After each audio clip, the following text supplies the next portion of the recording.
नमस्कार। हमारे चैनल वेदांत में आपका स्वागत है। दोस्तों, आज का हमारा विषय है कुंडलिनी शक्ति को कैसे जागृत कर सकते हैं। सबसे पहले हमें जानना होगा कि कुंडलिनी का कार्य क्या है। इससे सभी नाड़ियों का संचालन होता है। योग में मानव शरीर के भीतर 7 चक्रों का वर्णन किया गया है।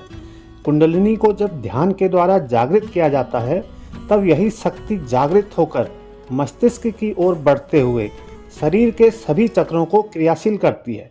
योग अभ्यास से सुप्त कुंडलिनी को जागृत कर इसे सुषुम्ना में स्थित चक्रों का भेदन कराते हुए सहस्त्रार तक ले जाया जाता है। यह कुंडलिनी ही हमारे शरीर, भाव और विचार को प्रभावित करती है। हमारे शरीर में मूलतः 7 चक्र होते हैं, जिनमें मूलाधार, स्वाधिष्ठान, मणिपुर, अनाहत, विशुद्धि, आज्ञा और सहस्त्रार। इसी प्रकार हमारे शरीर में नाड़ियां भी होती हैं, जिसमें प्रमुख हैं ईड़ा, पिंगला और सुषुम्ना। इन नाड़ियों को शुद्ध करने के लिए सभी तरह के प्राणायाम का अभ्यास करना। इनके शुद्ध होने से शरीर में स्थित 72,000 नाड़ियां भी शुद्ध होने लगती हैं। कुंडलिनी जागरण में नाड़ियों का शुद्ध और पुष्ट होना आवश्यक है। स्वर विज्ञान में इसका उल्लेख मिलता है। सुषुम्ना नाड़ी मूलाधार से आरंभ होकर यह सिर के सर्वोच्च स्थान पर अवस्थित सहस्त्रार तक आती है। सभी चक्र सुषुम्ना में ही विद्यमान हैं। ईड़ा को गंगा, पिंगला को यमुना और सुषुम्ना को सरस्वती कहा गया है। इन 3 नाड़ियों का पहला मिलन केंद्र मूलाधार कहलाता है।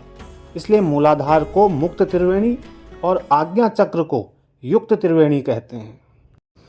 मेरु रज्जु में प्राणों के प्रवाह के लिए सूक्ष्म नाड़ी है, जिसे सुषुम्ना कहा गया है। इसमें अनेक केंद्र हैं, जिसे चक्र अथवा पद्म कहा जाता है। कई नाड़ियों के एक स्थान पर मिलने से इन चक्रों अथवा केंद्रों का निर्माण होता है। कुंडलिनी जब चक्रों का भेदन करती है तो उसमें शक्ति का संचार होता है, मानो कमल पुष्प प्रस्फुटित हो गया और उस चक्र की गुप्त शक्तियां प्रकट हो जाती हैं। कुंडलिनी जागरण के क्या लाभ हैं? कुंडलिनी योग एक ऐसी योग क्रिया है जिसमें व्यक्ति अपने भीतर मौजूद कुंडलिनी शक्ति को जगाकर दिव्य शक्ति को प्राप्त कर सकता है। कुंडलिनी के 7 चक्रों का जागरण होने से मनुष्य को शक्ति और सिद्धि का ज्ञान हो जाता है। वह भूत और भविष्य का जानकार बन जाता है। वह शरीर में बाहर निकलकर कहीं भी भ्रमण कर सकता है। वह अपनी सकारात्मक शक्ति के द्वारा किसी के भी दुख दर्द दूर करने में सक्षम होता है। सिद्धियों की कोई सीमा नहीं होती। कुंडलिनी जागरण के प्रमुख नियम इस प्रकार हैं। सर्वप्रथम स्वयं को शुद्ध और पवित्र करें। शुद्धता और पवित्रता आहार और व्यवहार से आती है।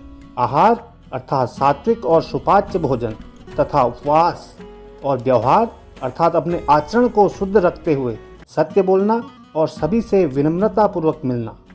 स्वयं की दिनचर्या में सुधार करते हुए जल्दी उठना और जल्दी सोना। प्रातः और संध्या को संध्या वंदन करते हुए नियमित रूप से प्राणायाम, धारणा और ध्यान का अभ्यास करना। कुंडलिनी जागरण के लिए कुंडलिनी प्राणायाम अत्यंत प्रभावशाली सिद्ध होते हैं। अपने मन और मस्तिष्क को नियंत्रण में रखकर कुंडलिनी योग का लगातार अभ्यास किया जाए तो 6 से 12 महीने में कुंडलिनी जागरण होने लगती है। लेकिन यह सब किसी योग्य गुरु के सानिध्य में भी संभव होता है।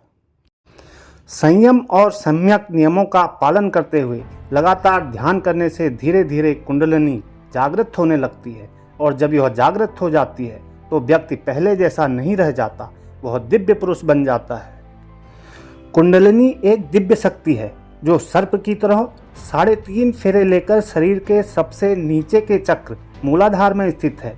जब तक यह इस प्रकार नीचे रहती है तब तक व्यक्ति सांसारिक विषयों की ओर भागता रहता है, परंतु जब यह जागृत होती है तो ऐसा प्रतीत होने लगता है कि कोई सर्पिलाकार तरंग है जो घूमती हुई ऊपर उठ रही है। यह बड़ा ही दिव्य अनुभव होता है। हमारे शरीर में 7 चक्र होते हैं। कुंडलिनी का एक छोर मूलाधार चक्र पे है और दूसरा छोर रीढ़ की हड्डी के चारों तरफ लिपटा हुआ जब ऊपर की ओर गति करता है तो उसका उद्देश्य 7वें चक्र सहस्त्रार तक पहुंचना होता है। लेकिन यदि व्यक्ति संयम और ध्यान छोड़ देता है तो यह छोर गति करता हुआ किसी भी चक्र पर रुक सकता है। जब कुंडलिनी जागृत होने लगती है तो पहले व्यक्ति को उसके मूलाधार चक्र में स्पंदन का अनुभव होने लगता है। फिर वह कुंडलिनी तेजी से ऊपर उठती है और किसी एक चक्र पर जाकर रुकती है। उसके बाद फिर ऊपर उठने लग जाती है। जिस चक्र पर जाकर वह रुकती है उसको वह उसके नीचे के चक्रों में स्थित नकारात्मक ऊर्जा को हमेशा के लिए नष्ट कर चक्र को स्वस्थ और स्वच्छ कर देती है। कुंडलिनी के जागृत होने पर व्यक्ति सांसारिक विषय भोगों से दूर हो जाता है और उसका रुझान अध्यात्म और रहस्य की ओर हो जाता है। कुंडलिनी जागरण से शारीरिक और मानसिक ऊर्जा बढ़ जाती है और व्यक्ति खुद में शक्ति और सिद्धि का अनुभव करने लगता है। जब कुंडलिनी जागृत होने लगती है तो व्यक्ति को देवी देवताओं के दर्शन होने लगते हैं।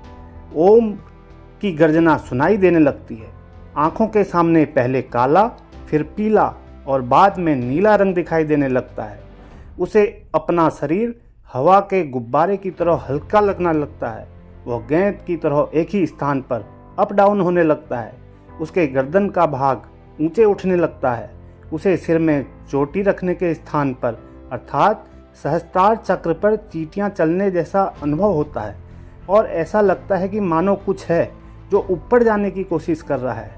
रीढ़ में कंपन होने लगता है। इस तरह के प्रारंभिक अनुभव होते हैं। दोस्तों, आज के लिए इतना ही।